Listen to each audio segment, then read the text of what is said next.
CIA जो खेल नेपाल में खेल रहा है उस पर तो समझ में आ रहा है कि कैसे वहां पर जो फंड दी जा रही थी, एक जो वहां पर एनजीओ है, गुरुंग नाम का शख्स चलाता था, और या काठमांडू का जो मेयर है उसकी भी पोल पट्टी खुल गई है कि कैसे उन्होंने भड़काया।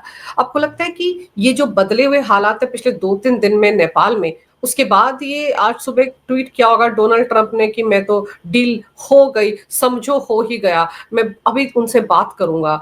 अरे भाई, करनी है बात पीएम मोदी से तो कर लेना, ढिंडोरे क्यों पीटता रहता है, भूमिकाएं क्यों बना रहा है? मैं थोड़ा सा डिसएग्री करूंगा कि अमेरिका फेल हो गया नेपाल में। अमेरिका ने जो करना था कर दिया, और ये ट्रंप के आने के बाद का खेल नहीं है, ये खेल पहले ही शुरू था। मैं तभी कहता हूँ ट्रंप एक एंटिटी है, यूएसए एक अलग एंटिटी है, और यूएसए के अंदर जो डीप स्टेट और स्टेट्स डिपार्टमेंट का मिलकर जो काम चलता है वो अलग ही एक थर्ड वर्टिकल है। कोई ये कहे कि ट्रंप के आने के बाद सीआईए ने यहाँ गेम शुरू की और इसका तख्ता पलट हो गया, जो भी हो गया ऑयली का, तो वो गलत है। सीआईए की गेम डीप है। आईएसआई यहाँ पे गढ़ बना के बैठी हुई थी। हमारे अंदर काफ़ी सारे टेररिस्ट पाकिस्तान वाले नेपाल में बाई एयर जाके वहाँ से आ रहे थे, वो वहाँ पे था। तो चीन बुरी तरह से इसके अंदर घुसा हुआ था डिस्पाइट आईएसआई। और क्यों आईएसआई उस टाइम चीन और पाकिस्तान के रिलेशन भी अच्छे थे। पिछले साल तो अमेरिका पाकिस्तान के रिलेशन में तो पाकिस्तान था ही, अमेरिका था ही नहीं, उस समय तो चीन ही चीन था। तो ये सब मिलके गेम खेल रहे थे, पैसे मिले तो आईएसआई पलट गई, हीरा मंडी है। और इसमें नुकसान किसका हुआ है? इसमें चाइनीज़ इंटरेस्ट को हर्ट हुआ है। इन ए वे हमारे लिए ये थोड़ा ठीक ही हुआ है, हालांकि हमारा कुछ और मोटिव होना चाहिए था, है भी, कुछ काम हो रहा था। लेकिन सीआईए अपने मिशन में फेल नहीं हुआ है। उन्होंने यहाँ से चाइना के पैर उखाड़ दिए।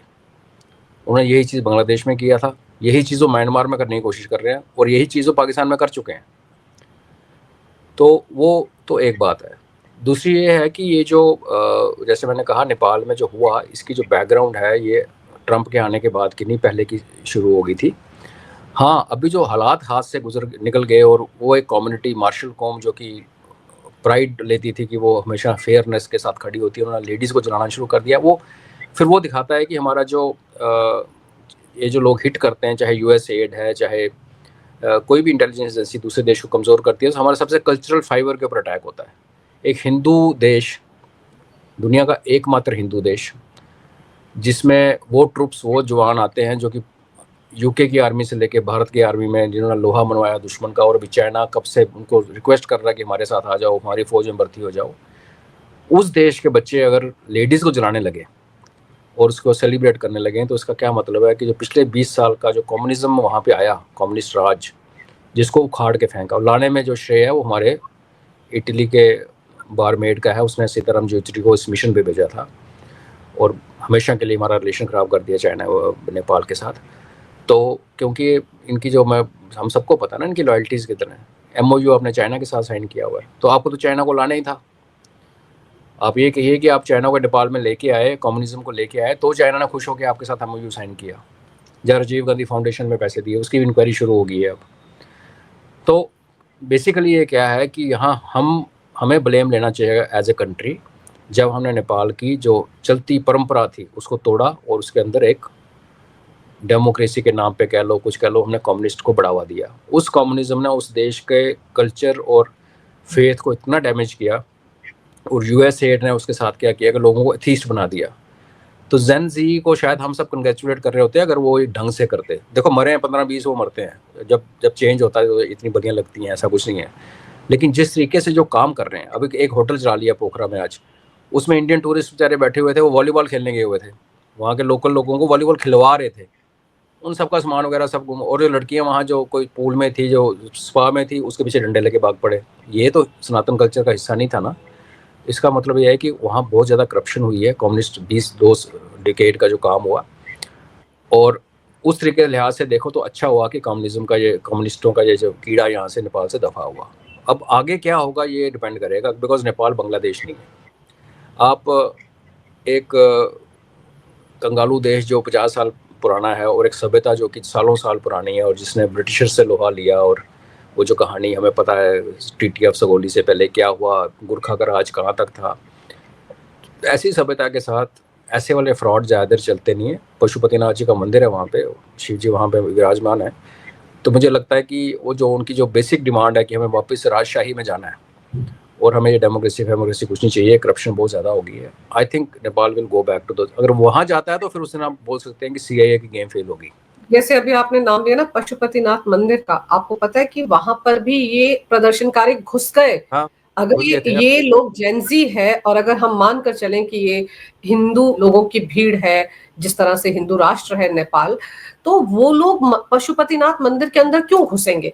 जिस तरह से इसलिए वो पूर्व पीएम की पत्नी को जलाकर मार डाला, तो इसका मतलब है कि उनके अंदर वो एलिमेंट घुस चुके हैं जो आईएसआई के हो सकते हैं, सीआईए के हो सकते हैं, वो घुस जी, चुके हैं ना, वही सब कुछ करवा रहे हैं। वो घुस चुके हैं और उनकी अपनी साइकोलॉजी भी तो खराब हो रखी है। आप अगर 1000 की भीड़ में 10 बंदे ऐसे हैं जो आपको कहते हैं पशुपतिनाथ मंदिर के अंदर घुसो, तो 990 क्या वो भांग खा के सो रहे थे, चल पड़े साथ में उठ के? उनका दिमाग भी घुमा दिया गया है। यही करते हैं कम्युनिस्ट, यही होता है जेएनयू में, यही होता है हमारे ल्यूटेंस दिल्ली में, जहाँ खद्दर की कुर्ता, नीचे फटी हुई जीन है, थका हुआ झोला और बीड़ी, और बाकी कुछ नहीं।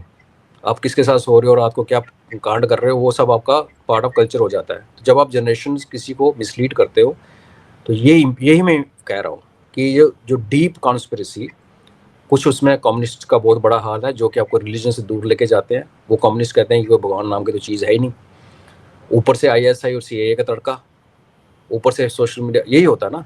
तो ये मैं कह रहा हूँ कि मगर बांग्लादेश की तरह नहीं है नेपाल। आपकी देखो जड़ें जो होती हैं ना, वो आप उनको एक जनरेशन में काट नहीं सकते। नेपाल आज से 20 साल पहले प्रॉपर हिंदू देश था और ये वापस आएगा। टर्बुलेंस है, ये मैं कह रहा हूँ, बलियाँ चढ़ियाँ ये चिढ़ती हैं किसी भी देश को अपना रिक्लेम करने के लिए, अपनी आइडेंटिटी को वापस लाने के लिए, जिसको वो खो चुका हो, ये इतना बलिदान देना पड़ता है। अभी उसमें मेरे को इसमें कोई हेजिटेशन नहीं है कहने में कि हमें एक रोल प्ले करना चाहिए। पहली बात यह है कि नेपाल एक लैंडलॉक्ड कंट्री है, उसके ऊपर चाइना है जिसको उन्होंने यहाँ से खदेड़ा है। आज हमारे चाइना के साथ संबंध अच्छे हैं तो ठीक है, हमने तो नहीं किया ना, सीआईए ने किया। अभी हमें सीआईए को काउंटर करना चाहिए, बिकॉज नेपाल का रास्ता भारत से होकर जाता है, बांग्लादेश की तरह नहीं है कि अब समुद्र से मुंह उठा के आगे। ऊपर से जो हमारा उनके साथ रिलेशन है और जो हमारा जो फेथ का रिलेशन है और जो वहाँ पे विराजमान है महादेव, मुझे लगता है कि टर्बुलेंस थोड़ी सी रहेगी, कुछ और गड़बड़ भी हो सकती है, माओइस्ट अपने गन चलाएंगे, लेकिन अल्टीमेटली आज नहीं तो साल या 2 साल के बाद नेपाल सेटल होगा, I think back to old days, जिसका जो इनका कल्चर का हिस्सा है। कोई इनका एक शासन करेगा जो उनका राजा होगा, और फिर शायद फिर हमारे संबंध जो कि यूपीए के टाइम पे ख़राब हुए हैं वो दोबारा ठीक होंगे। भारत को अपना रोल प्ले करना चाहिए एक भाई की तरह, और शायद बराबर वाले भाई की तरह। बड़ा बनने की कोशिश नहीं करनी चाहिए। नेपाल छोटा है ठीक है, लेकिन ये भी तो देखें ना, वो एकमात्र हिंदू राष्ट्र था, वहाँ से जड़ें कटी हैं, तो उसका इम्पैक्ट बिहार उसके साथ लगता है। हमारा बहुत बड़ा बॉर्डर है नेपाल के साथ, हमारी फ़ौज में वहाँ से रिक्रूटमेंट होती थी, अभी थोड़ा सा उसमें अग्निवीर का प्रॉब्लम, तो भारत को रोल प्ले करना चाहिए।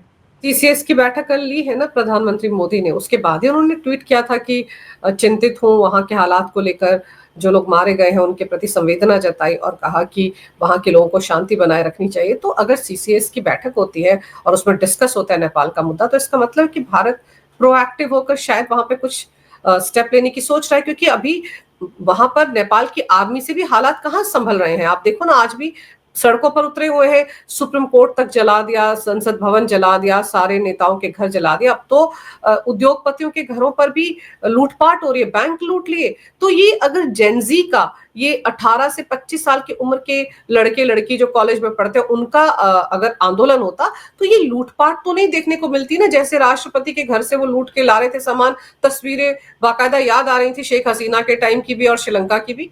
तो इसी से पता चलता है कि ये कांड सीआईए डीप स्टेट ही करवा रहा है, आईएसआई भी उसमें मिला हुआ है।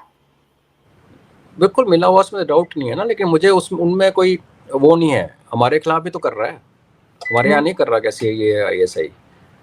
मुझे सिर्फ ये फिक्र होती है नेपाल को लेके कि उनके बच्चों का दिमाग क्यों इतना घूम गया, 180 डिग्री क्यों घुमा हुआ है। वो हालेंद्र शाह है जो इनका मेयर, शायद उसकी वजह से, क्योंकि वो बड़े गाने ऐसे प्रोवोकेटिव मैसेज डालता था फेसबुक वगैरह पे। हाँ, वो देखो हमारे पंजाब में जो हुआ, सिंगर्स ने वायलेंस और ड्रग्स को प्रमोट किया और उसमें एक मारा भी गया, फिर लोग उसके भी दीवाने होके घूमते हैं, पता नहीं किस लिए। मगर ये तो जिसने किया वो टूल है, करवाने वाला दूर बैठा हुआ है। मुझे तो चिंता उन लोगों की है जो उस टूल के आगे, जो उस टूल के हाथों खेल गए। अब हमारे यहाँ जो बैठे हुए हैं हमारे शुभ चिंतक, जो कि भारत के टुकड़ा करने चाहते हैं, वो बड़े खुश हो रहे हैं। तो उनको मैं बताना चाहता हूँ आपके प्लेटफॉर्म के माध्यम कि तुम कोशिश कर लो। हमारी साउथ इंडिया में तमिलियंस को हिंदी से नफरत हो सकती है, हमें किसी और से प्रॉब्लम हो सकती है, हम नॉर्थ ईस्टर्न वालों को गोरखा बोल के या नेपाली बोल के तंग करते होंगे, बेवकूफ़ी करते होंगे, बट ये जो हमारी lack of unity in diversity है ना, यही हमारा सबसे बड़ा शील्ड है। कल को आप ऐसे वाला स्टंट ट्राई करोगे बंगाल में, तो हरियाणवी जाट उसको पसंद नहीं करेगा, वो नहीं एक्सेप्ट करेगा।